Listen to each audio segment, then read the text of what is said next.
अस्सलाम वालेकुम। Agent zone 81 में खुश आमदीद।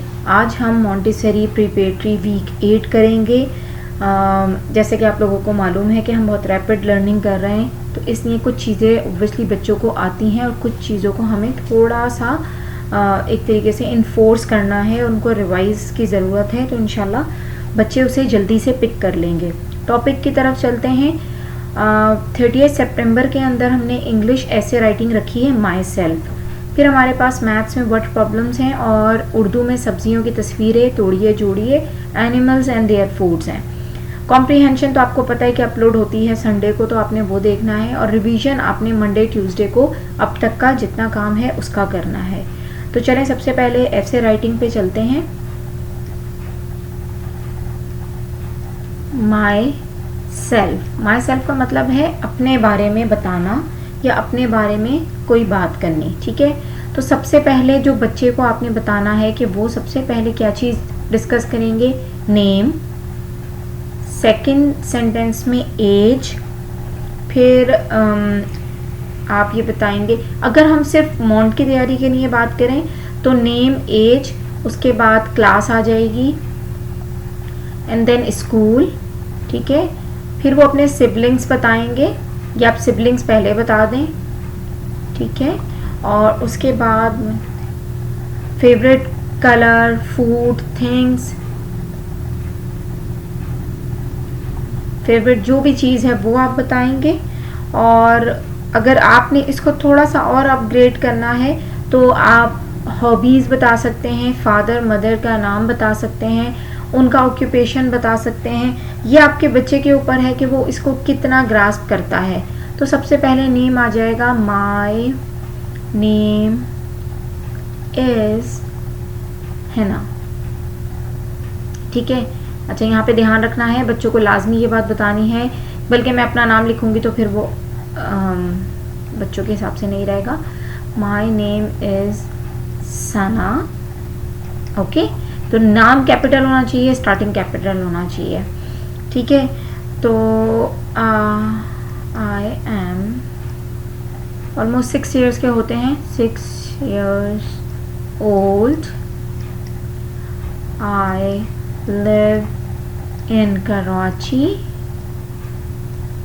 अगर आप एरिया का नाम लिखेंगे तो फिर आप एरिया लिख के कराची लिखेंगे, बाकी वरना आप ये लिख सकते हैं कि I live in Karachi Pakistan. फिर आप कहेंगे आई हैव, अगर ब्रदर और सिस्टर दोनों होंगे तो आई हैव 2, 3, 4, 5 सिबलिंग्स जो भी है। अगर सिर्फ सिस्टर्स होंगी तो आई हैव 2 सिस्टर्स, और अगर सिर्फ ब्रदर्स होंगे तो I have 2 brothers. I have 2 brothers और सिस्टर्स। एंड अगर आपको पास भाई और बहन दोनों हैं तो आप लिखेंगे सिबलिंग्स। फिर आप कहेंगे I study in class 1 senior. ठीक है, ये आपको पूरा लिखना, छोटे बच्चों को याद करने में मुश्किल होती है तो ये भी कंसिडर हो जाता है। Montessori senior in XYZ school, जो भी बच्चों के स्कूल का नाम है आप उसको वो लिखना सिखाएं। ठीक है, इसके साथ आप कह सकते हैं, अब आ जाएगा I like to eat noodles या वॉट एवर, जो भी पसंद हो। इस तरीके से ये माई सेल्फ का एक छोटा सा ऐसे आप बच्चे को याद करा दें। इसके अलावा तो बहुत कुछ हो सकता है कि my father name is that, जो भी नाम है, and he is a doctor. My mother name is Fiza and she is a teacher. तो जो चीज़ें भी आप कह सकते हैं आप बच्चों को बता सकते हैं। मैथ के पोर्शन में हम बच्चों को ये समझाना चाह रहे हैं कि वर्ड प्रॉब्लम्स को किस तरह बच्चों को समझने की ज़रूरत है। थोड़ा सा इजी करेंगे, पहले पिक्चर बनाएंगे ताकि बच्चे पिक्चर्स को याद कर सकें और उसको समझ सकें। मैं पढ़ती हूँ, आपको बताती हूँ। देयर आर 6, इसका मकसद है 6 बाईसाइकिल्स हैं, 5 मोर बाईसाइकिल्स कम। 6 पहले थी, ओके, 5 मोर आ गई। ओके, अब आपको पता है how many are there now. इसका मकसद है जब भी हमसे किसी चीज़ के बारे में पूछें कि वो अब कितनी हो चुकी हैं, तो वो इसका मतलब है हम उसको प्लस करेंगे। आपको पता है 6 and 5, 6 in my mind, 5 finger out, 6, what comes after 6, 7, 8, 9, 10, 11. There are 11 bicycles altogether. Okay, I have 7 footballs. Okay, I am giving 5 more. मुझे 5 और दी गई, ठीक है। How many football do I have? इसका मकसद है फिर एडिशन है। 7 in my mind, 5 finger outs. What comes after 7, 8, 9, 10, 11, 12? I have 12 by football altogether. Bird has 4 fish. Bill has 8 fish. How many in all? 4, then 8. Okay, बड़ा number आपने हमेशा अपने mind में रखना है। 4 in my mind, 8 in my mind, 4 finger out. What comes after 8, 9, 10, 11, 12? They have 12 fish altogether. A cake shop sell 8 pancake on Monday. ठीक है, Monday को उन्होंने कितनी सेल की? 8 pancake. And 5 pancake on Thursday. How many pancake in total? Okay, 8 in my mind, 5 finger out. 8. What comes after 8? 9, 10, 11, 12, 13. Altogether this Monday and Tuesday. Okay, they sells 13 pancake altogether in 2 days. I buy 7 apples on Wednesday. I buy 4 apples on Friday. How many did I buy? 7 in my mind, 4 finger out. What comes after 7? 8, 9, 10, 11. Okay, अब आप यहाँ पर इसको fill up कर लें।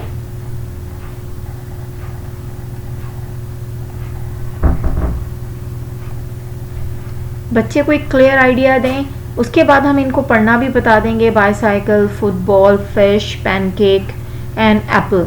मगर इस वक्त हमारा फोकस बच्चों को ये वर्किंग बताने के लिए है। तो अभी हमने एडिशन स्टोरी सम्स किए हैं, जिसके अंदर पिक्टोरियल सम कहलाएंगे ये, क्योंकि पिक्चर्स मौजूद हैं। अच्छा, उर्दू में हमें करना था सब्जियों के नाम। ठीक है, मैं 5 सब्जियों के नाम कराती हूँ और फिर मैं एक छोटा सा इंट्रो, मेरा तारुफ, क्योंकि हमने इंग्लिश में माई सेल्फ किया है, वो भी कराती हूँ। आलू, मूली, गाजर। आसान लफ्ज़ सबसे पहले बच्चे को हम कराएंगे ताकि बच्चा उन्हें लिख सके। लौकी और प्याज। ठीक है, तो अब आपको आलू बनाना बताते हैं कि आप आलू किसी भी शेप का हो सकता है आलू। ठीक है, मूली हमारे पास आ जाएगी इस तरीके से।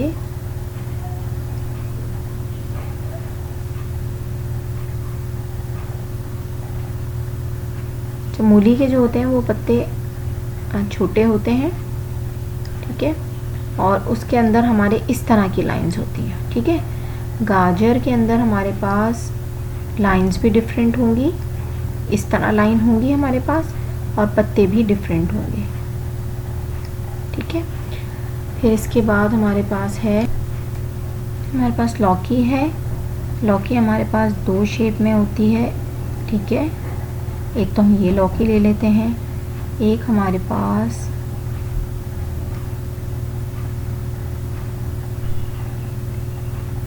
ठीक है ये हो जाएगा। प्याज हमारे पास बिल्कुल डिफरेंट स्टाइल में हम बनाते हैं ताकि बच्चे को समझ में आ जाए प्याज का और लहसुन का फ़र्क। ये प्याज हमारे पास हो जाएगी। अब इसके साथ मैं एक और इंट्रो देना चाह रही हूँ, मेरा तारुफ। अब है मेरा तारुफ। जैसे हमने इंग्लिश में माई सेल्फ किया है, बिल्कुल उसी तरीके से आपने बताना है बच्चे को। मेरा नाम सना है, मैं 6 साल की हूँ। मेरे 2 भाई हैं। मैं मोंटी अच्छा नहीं, मोंटेसरी हमें को पूरा लिखना होगा।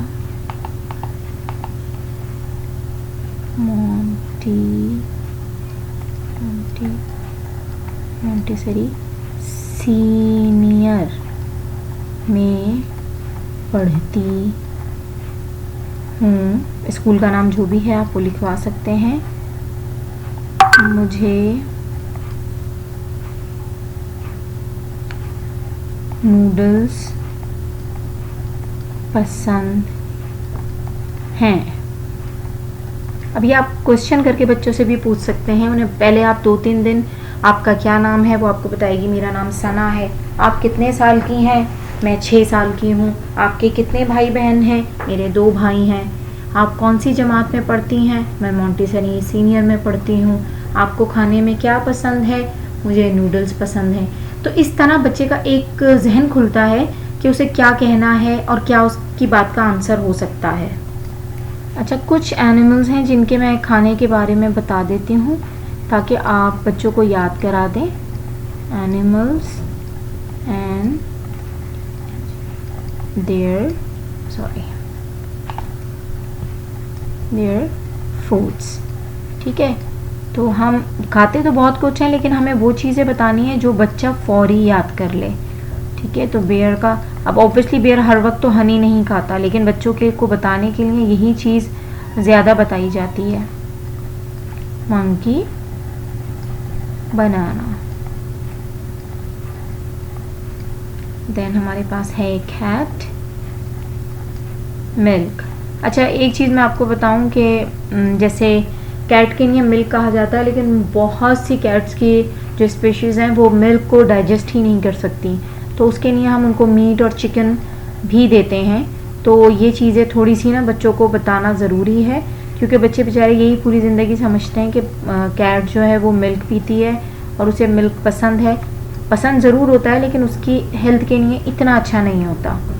रैबिट, कैरेट, ये भी हर चीज़ खाते हैं बट हमें जो बताया जाता है और हम बच्चों को सिखाते हैं वो सिर्फ कैरेट्स, क्योंकि वो एक आपको बच्चों को एक तरीके से हम वो देते हैं इंट्रो। स्क्वायरल है वो नट्स खाती है और नट्स के अलावा भी ये और चीज़ें भी पसंद करती है। खाओ, ग्रास लेती हैं। ठीक है, बस ये आप बच्चों को थोड़ी सी चीज़ें याद करा दें तो ये इनफ हो जाता है बच्चों की जनरल नॉलेज में। फ्रॉग जो है वो बग,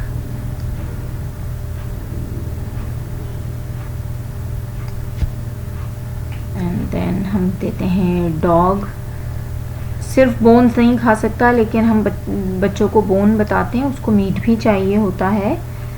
गोट भी ग्रास खाती हैं और वेजिटेबल्स भी खाती हैं और लीफी वेजिटेबल्स इनको बहुत पसंद होती हैं। तो आप ये बच्चों को थोड़ा बहुत याद करा दें, एक छोटा सा आइडिया हो जाएगा कि कौन से हर्बीवोरस हैं, कौन से कार्निवोरस हैं। तो बच्चों को इन चीज़ों से बहुत अच्छा क्लियर आइडिया मिल जाता है। उम्मीद है ये वीडियोस आपको पसंद आई होगी और इंशाल्लाह वीक 9 में हम नेक्स्ट वीक मिलते हैं। तो कोशिश करेंगे कि थोड़ा और आगे जाने की और बच्चों के लिए इसको आसान करने की। जज़ाकल्लाह खैर।